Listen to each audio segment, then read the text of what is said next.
एक साधारण सा सरकारी कागज हम्म। जिस पर कुछ नीली काली मोहरें हैं। हाँ, और एक हस्ताक्षर भी है। बिल्कुल। और एक तारीख दर्ज है 20 मार्च 2026। हम्म। देखने में ये महज एक उबाऊ दस्तावेज लग सकता है। पर असल में ऐसा है नहीं। एकदम सही। तो आज के इस गहन विश्लेषण में श्रोताओं का स्वागत है। आज हम यही समझने की कोशिश करेंगे कि क्या एक अकेला पन्ना हजारों परिवारों की वित्तीय सुरक्षा को रोक सकता है।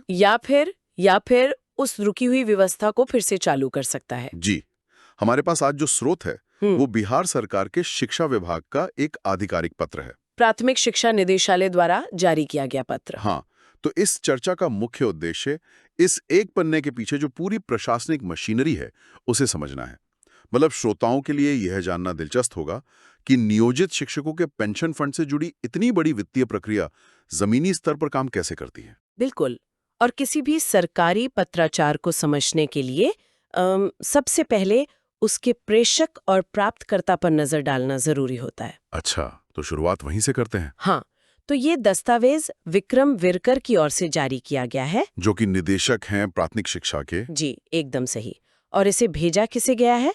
बिहार के सभी जिला शिक्षा पदाधिकारियों को। और सभी जिला कार्यक्रम पदाधिकारियों को भी, दो स्थापना विभाग देखते हैं। बिल्कुल। तो प्रशासनिक ढांचे में अगर हम इसे व्यापक संदर्भ में देखें तो ये राज्य की राजधानी से सीधे जिलों की ओर जाने वाला एक स्पष्ट आदेश है। ये एक दिलचस्प ढांचा है। आइए इसे थोड़ा आसान भाषा में समझते हैं। ये वैसा ही है जैसे किसी बड़ी कंपनी का राष्ट्रीय प्रमुख अपने सभी क्षेत्रीय प्रबंधकों को कोई महत्वपूर्ण निर्देश भेज रहा हो। बहुत ही सटीक उपमा है ये। डेटा का प्रवाह नीचे से ऊपर की ओर कैसे होता है, ये पत्र उसी का एक बेहतरीन उदाहरण है। लेकिन यहां मेरे मन में एक सवाल आ रहा है। निदेशक को ये पत्र सीधे तौर पर हर एक जिले के अधिकारियों को क्यों भेजना पड़ रहा है? मतलब क्या ये जानकारी राज्य स्तर पर पहले से मौजूद नहीं होनी चाहिए? ये बहुत ही स्वाभाविक सा सवाल है। सुनने में ये बहुत तार्किक लगता है कि केंद्रीय सर्वर से सारा काम हो जाए। है ना? मतलब 2026 में तो कम से कम। हाँ, लेकिन जमीनी स्तर की नौकरशाही और वित्तीय प्रशासन इस तरह काम नहीं करते। एक राज्यव्यापी शिक्षा व्यवस्था हमेशा बदलाव के दौर से गुजरती रहती है। हर महीने कुछ लोग रिटायर होते होंगे। बिल्कुल। कुछ लंबी छुट्टी पर चले जाते हैं, कुछ का निलंबन हो सकता है या नए शिक्षकों की बहाली हो सकती है। तो ये जो रोजमर्रा का माइक्रो डेटा है, जो हर एक व्यक्ति के वेतन का हिसाब है। जी, ये कभी भी वास्तविक समय में राज्य स्तर पर पूरी तरह से अपडेटेड नहीं होता। तो इसका मतलब ये सारा सटीक डेटा केवल जिला स्तर पर ही मौजूद होता है। कि वे अपने जिले के हर एक शिक्षक का रजिस्टर मेंटेन करें। अच्छा, ये तो पत्र की पृष्ठभूमि हो गई। लेकिन अब इस पत्र के मूल विषय पर आते हैं। दस्तावेज में स्पष्ट रूप से UTI retirement benefit pension fund scheme का जिक्र है। हाँ, और यहीं से इस पूरी प्रक्रिया की जटिलता शुरू होती है। पत्र में बताया गया है कि नियोजित शिक्षकों के खातों में सरकार द्वारा दी जाने वाली राशि का जमा किया जाना भी लंबित है। तो इसका मतलब क्या है? देखिए, पेंशन योजनाओं का जो वित्तीय डिजाइन होता है वो अक्सर एक तरफा नहीं होता। उसमें मैचिंग कंट्रीब्यूशन यानी दो तरफा योगदान का सिद्धांत काम करता है। अच्छा, इसे थोड़ा और स्पष्ट करते हैं श्रोताओं के लिए। मान लीजिए एक तिजोरी है जिसे खोलने के लिए दो चाबियों की जरूरत होती है। जी, बिल्कुल। पहली चाबी शिक्षक के अपने वेतन से कटने वाला हिस्सा है। हर महीने उनके वेतन से एक निश्चित प्रतिशत कटकर इस यूटीआई फंड में जाता है। और दूसरी चाबी है राज्य सरकार का हिस्सा। नियम के अनुसार सरकार को भी अपनी तरफ से एक तय राशि उस फंड में मिलानी होती है। और जब दोनों चाबियां एक साथ लगती हैं, तब जाकर वो पूरी रकम निवेशित होती है। एकदम। और यहाँ जो बात ध्यान खींचती है वो ये है कि ये दस्तावेज पूरी तरह से उस दूसरी चाबी के बारे में है। मतलब क्या शिक्षकों का पैसा कट चुका है और सिर्फ सरकार का हिस्सा बचा है? दस्तावेज तो यही संकेत देता है। इसमें इस बात की स्पष्ट और पारदर्शी स्वीकारोक्ति है कि सरकारी खजाने से वो मैचिंग कंट्रीब्यूशन अभी तक उस फंड में नहीं पहुंचा है। बाप रे, ये तो एक बहुत बड़ा प्रशासनिक बैकलॉग है। बिल्कुल है।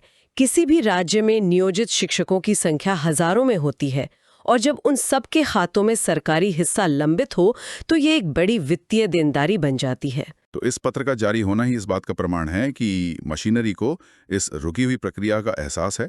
हाँ, और अब उस बैकलॉग को चुकाने के लिए तंत्र को सक्रिय किया जा रहा है। तो अब जब समस्या पहचान ली गई है तो स्वाभाविक रूप से सवाल उठता है कि विभाग इसे सुलझाने के लिए क्या कदम उठा रहा है। ये हमें पत्र के दूसरे पैराग्राफ की ओर ले जाता है। निदेशक ने निर्देश दिया है कि सभी जिला अधिकारी अपने जिले के अंतर्गत इस लंबित राशि की गणना करें जी, सबसे पहला कदम है कैलकुलेट करना, और उसे अधो हस्ताक्षरी को यानी निदेशक को जल्द से जल्द उपलब्ध कराएं। ताकि पूरी राशि को समेकित करके निकासी की दिशा में आगे की कार्रवाई की जा सके। यहाँ सबसे दिलचस्प बात यह है कि इसे एक रेस्टोरेंट के उदाहरण से समझ सकते हैं। अच्छा, कैसे? यह उस स्थिति की तरह है जब एक बड़े समूह में लोग खाना खाने जाते हैं। हर मेज को अपना अपना बिल जोड़ना होता है, जो कि इस मामले में अलग-अलग जिले हैं। वो कुल रकम का एक साथ भुगतान कर सके। बहुत ही बढ़िया उदाहरण है। प्रशासन में इसी को समेकन या कंसोलिडेशन कहते हैं। राज्य सरकार बिना सटीक जिलेवार गणना के सीधे तौर पर एक मुश्त फंड जारी नहीं कर सकती। क्योंकि महालेखाकार या वित्त विभाग को एक प्रमाणित आंकड़ा चाहिए होता है। एकदम सही।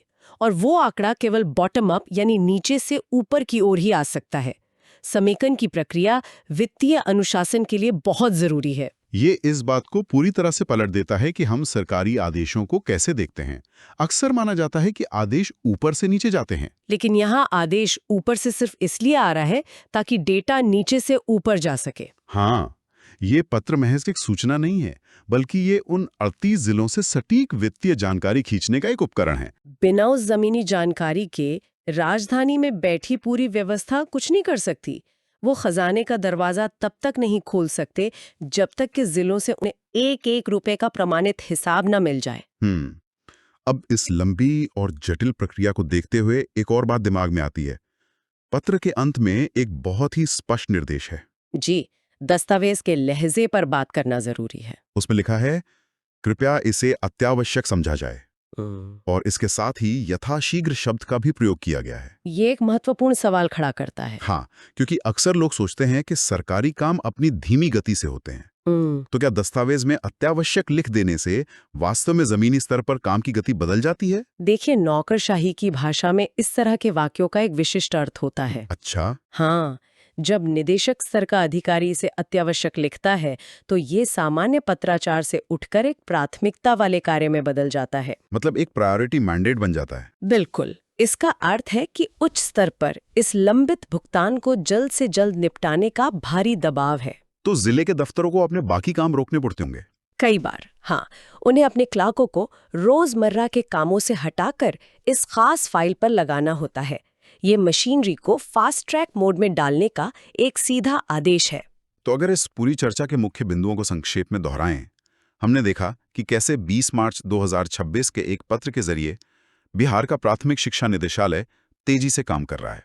UTI retirement benefit pension fund के लंबित सरकारी अंशदान को चुकाने के लिए। हाँ, और सभी जिलों से तेजी से गणना मांगी जा रही है। हमने गणना से लेकर समेकन तक की पूरी प्रशासनिक श्रृंखला को समझा। जी।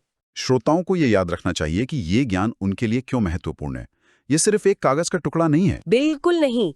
ये इस बात का एक शानदार उदाहरण है कि कैसे एक निर्देश हजारों शिक्षकों के वित्तीय अधिकारों और पेंशन को सुरक्षित करने के लिए पूरी सरकारी मशीनरी को हरकत में ला देता है। एकदम सही कहा आपने।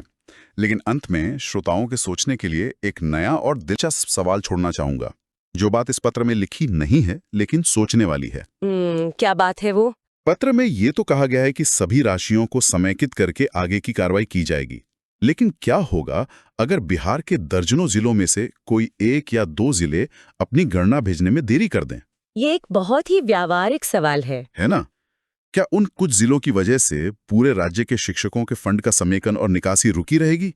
या क्या नौकरशाही के पास ऐसे गतिरोधों से निपटने का कोई प्लान भी होता है? ये प्रशासनिक प्रक्रियाओं के डिजाइन के बारे में एक बहुत बड़ा सवाल छोड़ जाता है।